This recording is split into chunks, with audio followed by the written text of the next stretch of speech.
Hafeez Africa का एक किसान था। वह अपनी ज़िंदगी में खुश और संतुष्ट था। हफीज़ खुश इसलिए था कि वह संतुष्ट था। वह संतुष्ट इसलिए था क्योंकि वह खुश था। एक दिन एक अक्लमंद आदमी उसके पास आया। उसने हफीज़ को हीरो के महत्व और उनसे जुड़ी ताकत के बारे में बताया। उसने हफीज़ से कहा, अगर तुम्हारे पास अंगूठे जितना बड़ा हीरा हो तो तुम पूरा शहर खरीद सकते हो, और अगर तुम्हारे पास मुट्ठी जितना बड़ा हीरा हो तो शायद तुम अपने लिए पूरा देश ही खरीद लो। वह अक्लमंद आदमी इतना कहकर चला गया। उस रात हफीज़ को नींद नहीं आई।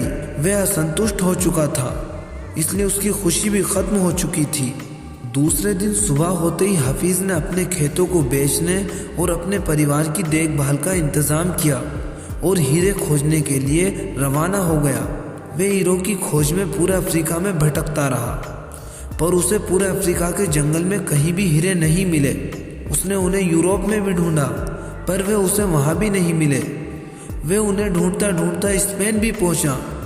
स्पेन पहुँचते पहुँचते वे मानसिक, शारीरिक और आर्थिक स्तर पर पूरी तरह टूट चुका था।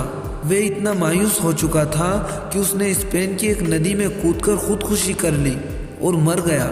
इधर जिस आदमी ने हफीज़ के खेत खरीदे थे, वे एक दिन उन खेतों से होकर बहने वाले नाले में अपने ऊँटों को पानी पिला रहा था।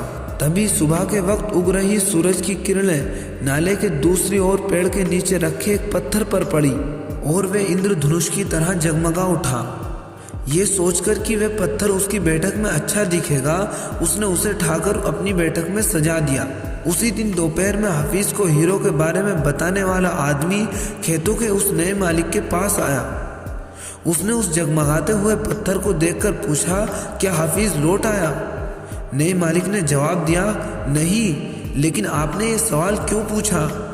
अक्लमंद आदमी ने जवाब दिया, क्योंकि ये हीरा है, मैं उन्हें देखते ही पहचान जाता हूँ।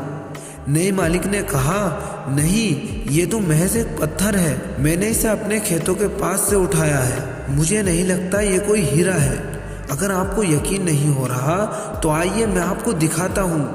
वहाँ पर ऐसे बहुत सारे पत्थर पड़े हुए हैं। उन्होंने वहाँ से नमूने के तौर पर कुछ पत्थर उठाए और उन्हें जांचने परखने के लिए भेज दिया। वे पत्थर जब मशीनों में जांचे गए तो वे हकीकत में हीरे ही साबित हुए। उन्होंने पाया कि उस खेत में दूर दूर तक ऐसे बहुत सारे हीरे दबे हुए हैं। दोस्तों, इस कहानी से हमें क्या सीखने को मिलता है?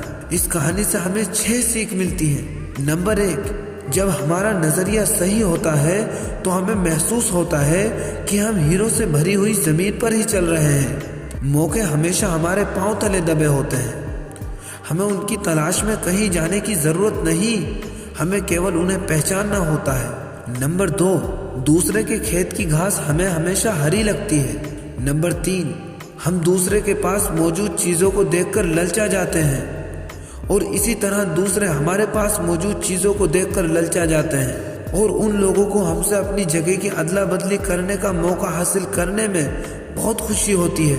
नंबर 4, जिन्हें मौके की पहचान नहीं होती, उन्हें मौके का खटखटाना शोर लगता है। नंबर 5, मौका जब भी आता है तो लोग उसकी कदर नहीं करते, और जब मौका जाने लगता है तो फिर उसके पीछे पीछे भागने लगते हैं। नंबर 6 और आखिरी सीख, कोई मौका दोबारा नहीं आता, और हाँ, दूसरा मौका पहले वाले मौके से बेहतर हो सकता है या फिर बदतर, पर वे पहले वाले मौके के जैसे तो बिल्कुल भी नहीं हो सकता। इसलिए कामयाब होने के लिए सही वक्त पर सही फैसला लेना बहुत ज़रूरी है, और गलत वक्त पर लिया गया सही फैसला भी गलत साबित हो जाता है।